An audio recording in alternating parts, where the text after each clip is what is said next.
إلا الله لا إله إلا الله لا إله إلا الله محمد رسول الله. Dashumi, selam aleikum. Në këtë ditë xhumaje kemi ardhur në qytetin e Durrësit. Brapa meje xhamia e madhe e këtij qyteti, ku atipi i xhamisë Servin Qylaf do të flas për krenarinë që duhet të ketë secili për nesh, krenari e cila buron nga vlerat e vërteta, nga vlerat islame dhe jo nga shfaqja apo reklama dhe vlerat falsa, nëse mund të quajmë kështu. Elusim Zotin që të jetë një hutbe e dobishme për gjithë ne. Muhammedun Rasulullah.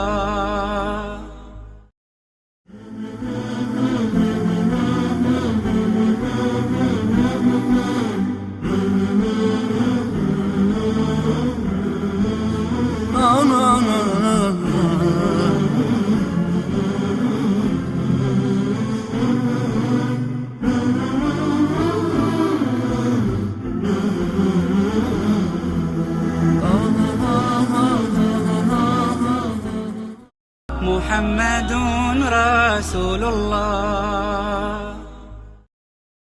إن الحمد لله نحمده ونستعينه ونستغفره ونعوذ بالله من شرور أنفسنا وسيئات أعمالنا من يهده الله فلا مضل له ومن يضلل فلن تجد له وليا مرشدا وأشهد أن لا إله إلا الله وحده لا شريك له إقرارا بربوبيته وإرغاما لمن جحد به وكفر وأشهد أن محمدا صلى الله عليه وسلم سيد الخلق والبشر صلى الله تعالى عليه وعلى آله وأصحابه أجمعين وعلى من تبعه بإحسان إلى يوم الدين وبعد.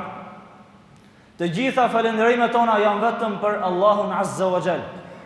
Atë falenderojmë dhe vetëm për Tij kërkojmë falje për gabimet tona. Atë që Allahu te baraka wa taala uzon nuk ka se kush ta humbas dhe kush humbet udhëzimin e Zotit nuk ka se kush ta rikthejnë atë veç Allahu Azza wa Jall. Dëshmojmë dhe deklarojmë se nuk ka Zot tjetër, një i vetëm, pa shok, pa rival, i cili meriton adhurimin veç Allahut Azza wa Jall. Dëshmojmë dhe deklarojmë gjithashtu se Muhamedi alayhi salatu wasalam është rob dhe i dërguar i fundit i Zotit gjithësisë. Paqja, begatia, mirësia e Zotit qofshin për profetin alayhi salatu wasalam, familjen, shokët dhe me gjithë ata të cilët e pasojnë atë deri në ditën e fundit, ditën e gjykimit. Të nderuar vëllezër dhe motra, njeriu gjen në vetveten e tij tre element kryesor që të jetojë. Elementi i parë është nevoja për të ngrënë dhe për të pirë. Gjë që jep mundësinë për të ruajtur veten si individ. Elementi i dytë është animi ka gjinis tjetër. Element shumë i rëndësishëm që të vazhdojë jeta si përfaqen e tokës. Dhe elementi i tretë, dhe çfarë është më i rëndësishmi, është vërtetimi i ekzistencës së tij si krijesë. Si mund ta vërtetosh ti ekzistencë? Si mund ta vërtetosh ti ekzistencën tënde?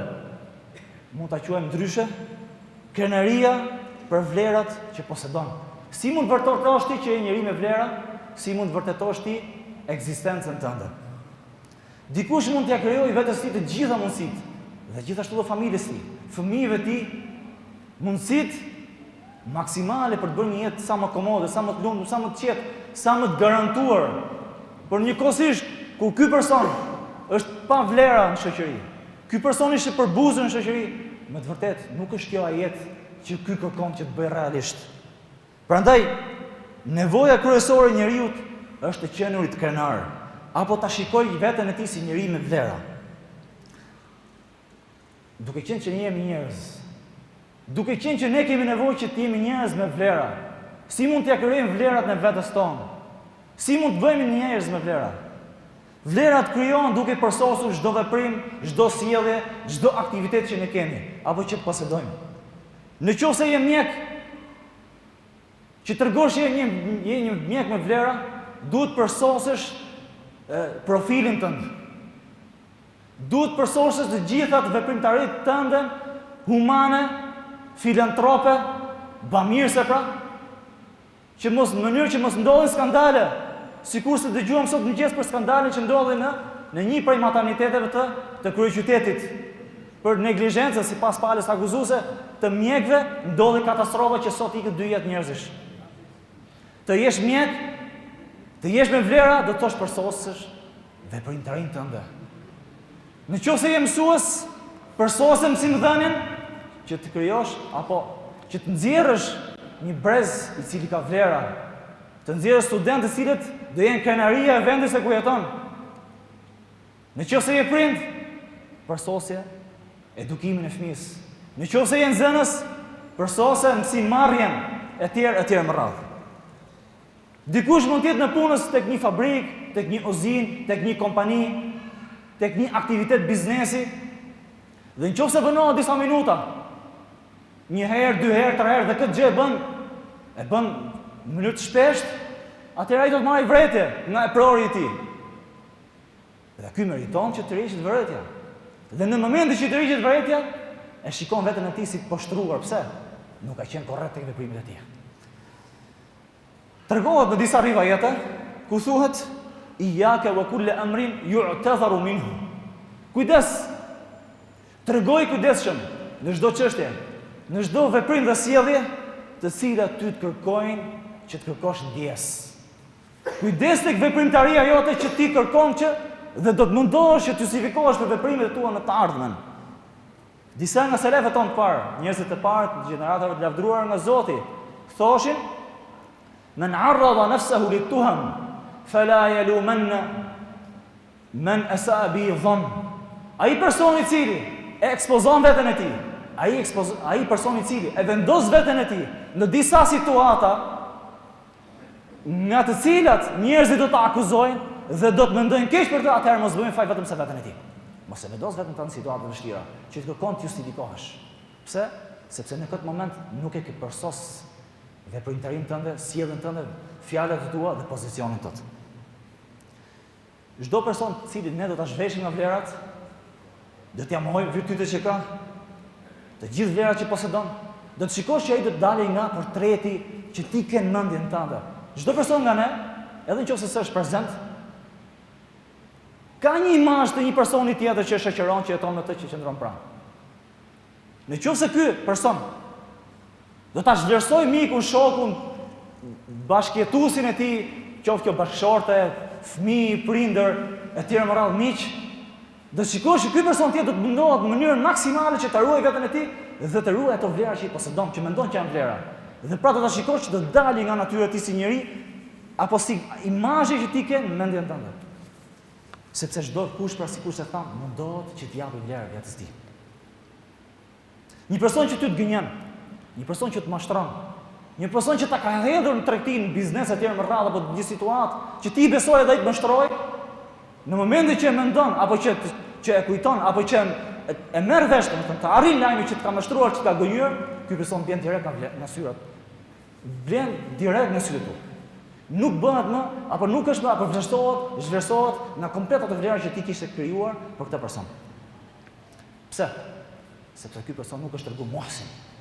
Ky nuk është person nga ato cilët Zoti thotë në Kur'anin fisnik, lilladhina ahsanu al-husna wa ziyada.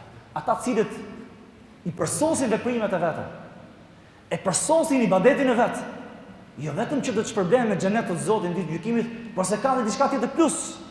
Atëherë dikush më thotë, jo, sollet apo ti sollet një shembull që i përket ibadetit dhe botës tjetër. Përsosmëria na kërkohet në çdo lloj veprimi, derisa sikurse thotë profeti Muhammed alayhis salam, dhe ti kur bësh kurban, kafshën tënde, çdo lloj bakteri qoftë ajo, mënyrë sa më të përsosur kryet gjë. Hiqe veç tjetër nëse janë dy. Prifë mirë thikën që mos ta torturosh. Pra qëndro korrekt, bëu korrekt, qëndro i përpik, bëu i përpik tek veprimet tua, në mënyrë pra që të jesh sa më sistematik, sa më i lavdëruar. Kush që ka ky shpërblim i madh që thot Zoti në Kur'an, përveç xhenetit, transmeton Imam Muslimi nga profeti Muhammed alayhi salatu wasalam, i cili thot: kur Zoti të fusin në xhenet gjitha krijesat e tij të dashura pa xhenetit, besimtarët, do t'i thot: o banorët e xhenetit, a dëshironi gjë tjetër veç kësaj që ju thash? Ato do thonë: o Zoti i madh, a nuk na lehtësove llogarinë? A nuk na shpëtove nga zjarri? A nuk na futet në xhenet? Na dhe gjithë to mirësitë të mëdha? Çfarë kërkojmë tjetër për te? Në atë moment Zoti i madh Zbulon pengesën pra që ka hijabin, sikur se quhet gjuhën arabe dhe siç është përmendur në hadith profetit alayhis salam, që është ndërmjet krijesave të tij dashura xhenetlive dhe ndërmjet tij. Në atë moment të shikojnë njerëzit tek fytyra e Allahut azza wa jall dhe të kënaqen. Dhe thuhet që nuk do ketë më kënaqësi më të madhe për xhenetlit se sa shikimi tek fytyra e Allahut azza wa jall në ditën e gjykimit. Kjo është e husna wa ziyada. Lilladhina ahsanu al-husna wa ziyada. Ata cilët qëndruan për pikë, ata të cilët vepruan në mënyrë të rregullt, korrekte në ibadet, ata jo vetëm që të kenë xhenetin si kënaqësi e tyre, por të kenë një kënaqësi tjetër, shtesë, shikimi tek fytyra e Zotit. Dhe Zoti nuk e ka mundësinë gjithë të shikojnë fytyrën e tij në mënyrë pra të shpeshtë. Këto persona që vjen në xhenetin firdausi ta shikojnë Zotin 2 herë në ditë, për shkak të korrektësisë të ibadetit, lidhjes me Zotin dhe në saktësisë të veprimeve të tyre. Nga ana tjetër, veprimtaria jonë njerëzore prek shumë profile në jetë, shumë një person mund të bëjë një punë që lavdrohet, apo është shumë krenar për veten e tij, shumë krenar për familjen e tij, është shumë krenar tek shoqëria dhe shumë prestigj, pra, domethënë është një punë me prestigj të lartë, lavdrohet apo mahet në gojë, sepse ka post të lartë, mund të jetë potencë e madhe për ato njerëz që i mbështet. Po ka dhe njerëz që nuk kanë këtë lloj fati, këtë lloj risku nga Allahu subhanahu wa taala. Bëjnë punë të rëndomta. Megjithatë, nderuar vëllezër, ku të qofsh në shoqëri, çfarëdo lloj profili të kesh, çfarëdo lloj hapësire të kesh në këtë jetë, nëse ti e përsos punën tënde, nëse vepron me korrektësi, aty ku i ke ti mundësi që të veprosh, dije se ti i lavdruar, dije se ti i njeri me vlera, edhe nëse i ke me profesion të ulët që nuk është me një profesion i lavdruar tek njerëzit. Ti je njeri me vlera sepse bën punën tënde me korrektësi. Një herë tregohet që Muawija së bashku me Amr ibn Asin tek arabët, qoftë para islamit, qoftë në islam, ishin dy njerëzit që shquheshin për zgjuarsi të papar, të diskutu me njëri tjetrin. I thot Muawija Amr ibn Asit, ndoshta kemi përmendur edhe herë tjetër. O Amr, thot, cili është ai veprim që tregon, pra që ti më mend nga jeta jote, që tregon që ti je tregu i zgjuar. Pra që ti ke pa vetëm që je i zgjuar. Thotë Muawija, thot prisë besimtarët, thot. Nuk kam hyrë në një situatë vështirë vetëm se kam ditë që të dal prej saj. Pra pa lag, i pa një llose të tjera më radh. Muawija thot, nuk është ajo zgjuarsia. Nuk është ajo arritja më e madhe e zgjuarsisë. Arritja më e madhe e zgjuarsisë është që ti mos sa futesh veten tënde fare në ato pozita dhe në situata që të kërkon që të justifikohesh dhe dalësh prej saj pa lag. Mos u fut hiç. Kjo është zgjuarsia më e madhe, thot Muawija, dhe kjo është ajo suksesi më i madh dhe korrektësia më e madhe. Të nderuar vëllezër dhe motra, të ndihesh i vlerësuar, të ndihesh krenar për atë që je dhe për atë që posedon dhe për atë që ke, është vlerë, por se kjo është mund, kërkon mund pra. Fitore më e madhe, në fund gjithë kësaj rezumeje që unë bëra, është që ti jesh krenar i vlerësuar gjithashtu posa tek Zoti i Madh. Vlera të jep Allahu subhanahu wa taala. Atë cilin e vlerëson Zoti, edhe nëse nuk e vlerësojnë krijesat, ai i ka vlerat maksimale dhe kjo është njësia maksimale që njeriu merr pra nga vlerat e tij në këtë jetë. Atë person që lavdron njerëzit, që vlerësohet tek njerëzit, por tek Zoti është zero, tek Zoti s'ka asnjë lloj vlere, ky s'ka vlerë. Sepse ato vlera që mbarojnë me jetën nuk janë vlera reale. Ajo krenari që mbaron me jetën nuk është krenari reale. Ai sukses që mbaron me vdekjen nuk është suksesi real që ke arritur në këtë botë. Lilladhina ahsanu al-husna wa ziyada la wala yarhaqu wujuhahum dhillat qatarun la dhilla fi Zotin Kur'an. Ata të cilët punojnë mirë, qëndrojnë korrekt, janë përpikt, kanë mirësi, xhenet, do shikojnë tek fytyra e Zotit dhe në të njëjtën kohë, pra ditën e gjykimit sikur se përmendëm më parë, dhe fytyra e tyre nuk do t'i zëj poshtërimi, as nënçmimi, ato janë të vlerësuar tek Zoti. Nëse mbulon një sektor të rëndësishëm në shoqëri, je dikushi, pra ke një post të fuqishëm, ke një post që ti mund të bësh shumë mirë, ke një post që mund të ndihmosh njerëz, ke një post që të bën mirë ty personalisht si njeri që je, familjes tënde, fëmijëve tua. Por se parat që ti fiton, të ardhurat që i mbledh nga ajo lloj, nga ai lloj aktiviteti, nga ai lloj veprimtarie, nuk janë mënyrë të licencuara për të lejuar në pikpamjen sheriatike apo fetare. Pavarësisht se ti mund biesh njëri me vlera, pavarësisht se njerëzit konsiderojnë me vlera, pavarësisht se ty të ofrohet një jetë komode, nuk je krenar realisht, se krenar është ai që është krenar tek Zoti, i vlerësuar është ai që është vlerësuar tek Zoti. Profeti Muhammed alayhi salatu wasalam në hadith thot: "El-mu'minu al-qawi khairun wa ahabbu ila Allah min al-mu'min ad-da'if wa fi kullin khair." Pejgamberi alayhi salam thot, besimtari i mirë, besimtari i fortë, i fuqishëm, është më i mirë dhe më i dashur tek Zoti se sa i pa fuqishëm, sa i dobti. Megjithatë pejgamberi alayhi salam, që të mos ia thyë zemrën askujt, tha: "Wa fi kullin khair." Dhe çdo besimtar ka mirësi. Pra ti ke vlera, ke mirësi. Por sa ai që është më i fortë ka mirësi më shumë. Është më i dashur tek Zoti. Po pse? Kush është sekreti? Sekreti është sepse mundësitë për të bën punë të mira, që ti që të bësh punë të mira, çfarë kërkojnë? Kërkojnë potencë, fuqi, dituri. Ti je i pasur. Arsyeja e ekzistencës sonë në këtë jetë është puna e mirë. Dhe kjo punë kërkon potencë. Kërkon pasuri, kërkon dituri, kërkon fuqi edhe në trup, edhe qoftë në fizik. Megjithatë, fuqia që kërkohet nuk duhet t'i kaloj limitet e halallit apo të lejuarës. Nëse ndjek një rrugë e cila është për hesab besimit tat, nëse ndjek një rrugë e cila vjen ndesh me parimet e tua, i dobti, i varfri, ai që nuk është i ditur edhe nuk është në nivelin tënd, është më krenar dhe më i vlerësuar tek Zoti se sa ti. Nëse curia jote, për të mbrojtur vlerat, për të mbrojtur besimin, akiden, atë që ti beson, ato marrëdhënie që ti ke me Zotin, do t'i mbrosh me fuqinë që ke, me potencën që ke, me diturinë, me mundësinë, me anën financiare, ekonomike, me të qenë i qëndrueshëm tek ibadetet ka shi Zotit, ti je i fuqishëm dhe ti je i për cilin pejgamberi alayhis salam ka folur tek hadithi që besimtari i fortë është më i dashur dhe më mirë tek Zoti se sa i dobti. Dëgjoni se çfarë thot pejgamberi alayhis salam. Rubba ash'atha aghbar madfu'un bil abwab law aqsama 'ala Allah la barra. Ne kemi një imazh, një person që nëse tërket tek dera, nuk është vesh bukur, s'është kollaris, s'ka kostum, nuk ka prezencë, luku si thua sot, nuk është i kënaqshëm, nuk tërheq, nuk është atraktiv, s'ka parfum.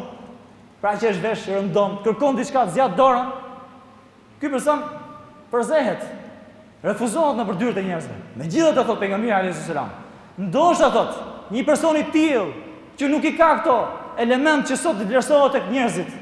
Pra dhe imagjino, nuk ka as mundësi që të krejë edhe flokët e tij, pra, me flokë të ngretura sipër thot. I plyrosi raskapit, ndoshta ka qenë udhëtar etj më radh, thot, "Law aqsama 'ala Allah la barra." Nëse do t'i kërkoj Zotit çka Zoti nuk ja refuzon. Do t'ia pranoj lutjen. Ky është personi i fuqishëm. Ky është ai personi i vlerësuar tek Zoti. Ky është ai person që për cilin ka fol pejgamberi alayhis salam dhe ky është ai dashur me Zotit. Pejgamberi alayhis salam Zoti thot në Kur'an fisnik a'udhu billahi minash shaitanir rajim, "Man kana yuridu al-'izza falillahi al-'izzatu jami'an." Ai i cili kërkon krenarin, ta kërkoj tek Zoti.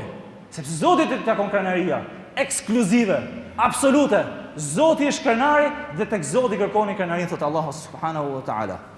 Dhe një nga lutjet që pejgamberi alayhi salatu wasalam bënte në namazin e vitrit, thoshte: "Innahu la ya'izzu man 'adayt wa la yadhillu man walayt." Ai o Zot që kërkon krenari tek ty, që kërkon të strehohet tek krenaria jote, që kërkon që të mbështetet tek ty o Zot, ai nuk është i pashtrum, nuk është i refuzum, ai nuk është pa vlera, është gjithë vlera. Wala ya'izzu man 'adayt. Dhe nëse ti ke shpallë armiqësi dikujt, një prej robëve të tu, ai kurrësi nuk është njëri me vlera, nuk është njëri krenar.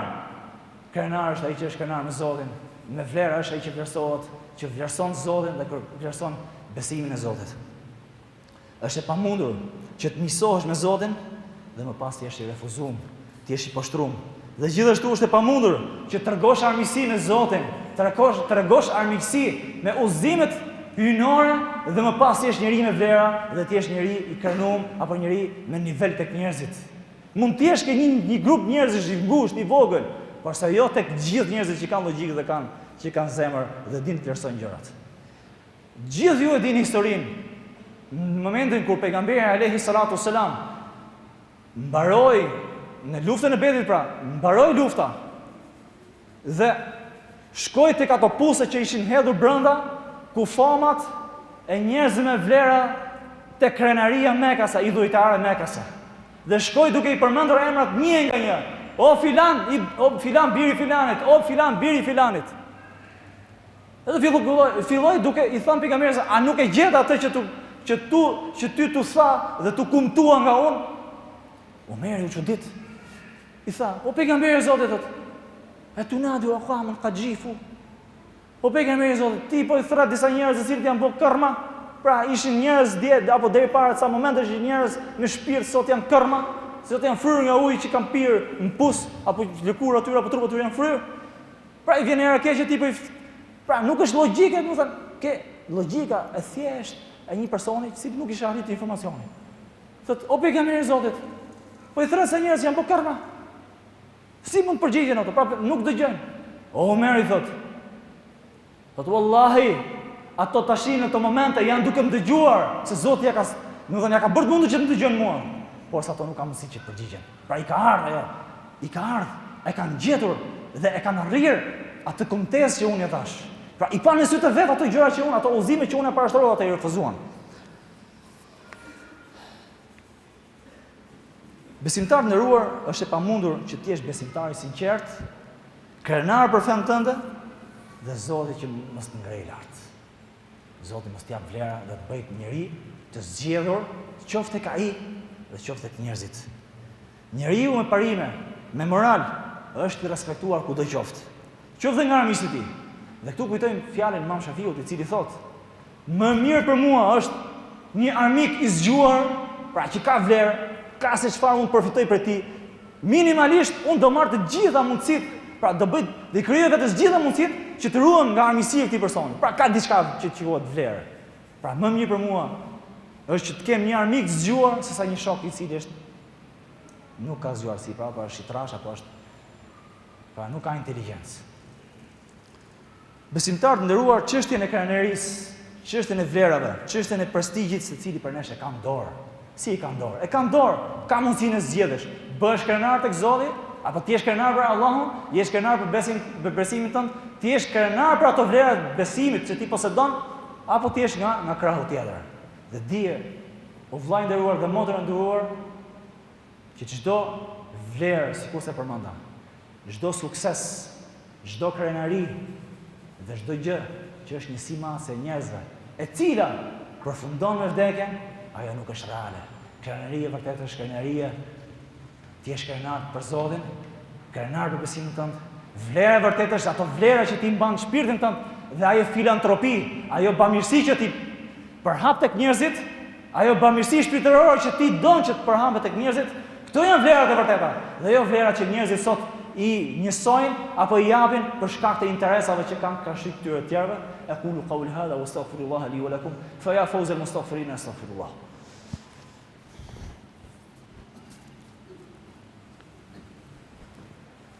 Alhamdulillah wa kafa wassalatu wassalamu ala al-Mustafa wa ba'd.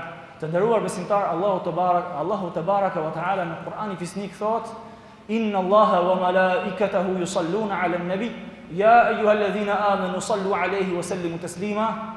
Allahumma salli ala Muhammadin wa ala ali Muhammad kama sallaita ala Ibrahim wa ala ali Ibrahim fil alamin innaka Hamidun Majid. Allahu tebaraka wa taala na fton dhe gjithashtu na urdhëron që të dërgojmë salavat e profetit alayhi salatu wasalam, ta përshëndesim atë me përshëndetjet tona më të përzemërta. اللهم اغفر للمؤمنين والمؤمنات والمسلمين والمسلمات الأحياء منهم والأموات إنك يا مولانا سميع قريب مجيب لدعوات. اللهم هذا حالنا لا يخفى عليك وهذا ظلنا وتقصيرنا ظاهر بين يديك فعملنا يا ربنا بإحسانك إذ الفضل منك وإليك. اللهم ارحمنا فوق الأرض وتحت الأرض ويوم عرض عليك. اللهم يا مقلب القلوب ثبت قلوبنا على دينك ويا مصرف القلوب صرف قلوبنا إلى طاعتك. اللهم إنا نسألك الجنة وما قرب إليها من قول أو عمل ونعوذ بك من النار وما قرب إليها من قول أو عمل. Lutim Allahun Azza wa Jall ti më shiroj besimtarët e cilët kanë kaluar nga jeta kanë ikur, janë larguar nga jeta e kësaj bote dhe kanë kaluar në botën e përtejme. E lutim Zotin e Madh që t'i mëshirojë gjithë besimtarët që janë mbi sipërfaqen e tokës akoma në jetën e kësaj bote. E lutim Allahun Azza wa Jall që t'i uzoj të gjithat ata cilët nuk janë të uzuar dhe kanë devijuar nga udhëzimi i tij. E lutim Allahun te baraka wa taala që t'i jap të gjithë njerëzve nga mirësitë e tij. E lutim Allahun Azza wa Jall që t'i nderoj prindërit tan, prindërve tan, ata të cilët janë bërë shkak që ne të uzohemi dhe të jemi prezent në këto vende të bekuara sot. E lutim Allahun Azza wa Jall të na japi nga mirësitë e kësaj bote dhe botës tjetër, sikurse nuk harroj ta lutem Allahun Azza wa Jall të jemi së bashku me pejgamberin Muhammed alayhi salatu wasalam në xhenetin Firdaus, xhenetin e lartë. عباد الله إن الله يأمر بالعدل والإحسان وإيتاء ذي القربى وينهى عن الفحشاء والمنكر والبغي يعظكم لعلكم تذكرون ولذكر الله أكبر والله يعلم ما تصنعون وأقم الصلاة. محمد رسول الله. Një përshtypje juaja dhe cili ishte mesazhi që morëm më së tepër nga hutba sot? Nga hutba sot, mesazhi që morëm është që ne duhet të jemi njerëz shumë të devotshëm, duhet të përkushtohemi Allahu Xheleshanu, të zbatojmë ligjet dhe udhërdhesat dhe drejtimin që ne drejtoi ai, dhe të jemi sa më mirënjohës për njerëzit tanë, të jemi sa më bamirës, të përkrajmë njerëzit në varfëri dhe mos të kënaqemi me pasuri edhe me post edhe me devotshmëri të jo të ligjshme dhe jo të halal.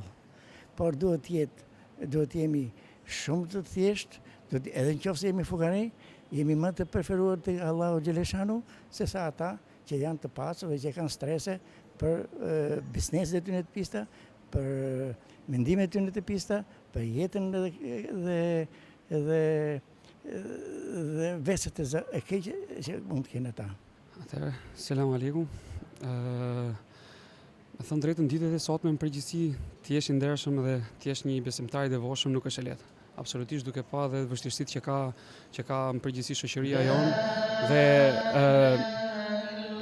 dhe ndikimi i shoqërisë perëndimore ka bëjë që pavarësisht që në përgjithësi Islami në Shqipëri po rritet avash avash, në përgjithësi sido që të jetë puna, të dalësh hapur që je një musliman i devotshëm nuk është e lehtë. Dhe kjo gjë shtrihet dhe në shoqërinë tonë. Nuk ka vend më të mirë se sa xhamia, se ku mund të ndukohesh dhe të marrësh kulturën e duhur. Vetëm të gjëra që shprehen sot në hutbe, ashtu sikurse edhe ju e dëgjuat, ishin që të tregojmë ndershëm çfarë do lloj profesionit kemi, si ai që bë punëtorin e thjeshtë, si ai që bë drejtuesin, si ai që është mësues, si ai që është mjek, ashtu edhe ai që bë pastruesin. Të gjithë duhet të jemi ndershëm dhe duhet t'i japim halallin punëdhënësit tonë. Kjo është një çështje shumë, sepse po të ishte realiteti kështu, Shqipëria ashtu sikurse edhe Kosova do ishin në një nivel komplet tjetër sot. Pa të gjithë miqve tanë, mesazhi që u përcoll sot në hutbe ashtu sikurse përcjellet edhe në televizor është tregoni ndershëm që nga fëmia, që nga prindi dhe deri tek punëdhënësja dhe punëmarrësi. Shoqëria jonë do eci shumë përpara nëse ne do tregohemi të ndershëm dhe do punojmë halal.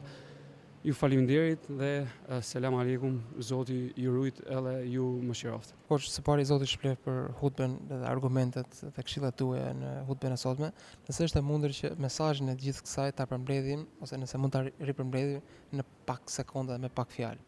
Atëherë bismillahirrahmanirrahim.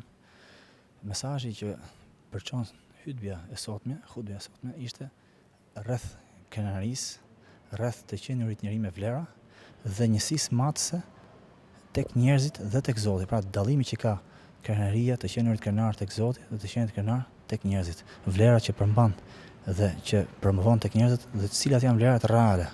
Të gjithë njerëzit kërkojnë sot që të jenë të lumtur, të gjithë njerëzit kërkojnë që të bëjnë një jetë sa më të komode. Shumë njerëz mendojnë që krenaria apo prestigji që kanë sot në shoqëri dhe vlerat që ato përçojnë në shoqëri janë ajo që kërkojnë faktikisht nga kjo jetë. Por realisht nuk është kjo ajo realja.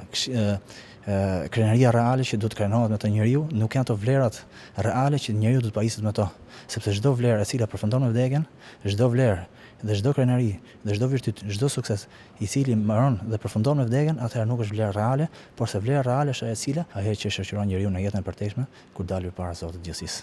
La ilaha illallah, la ilaha illallah, la ilaha illallah, Muhammadun Rasulullah.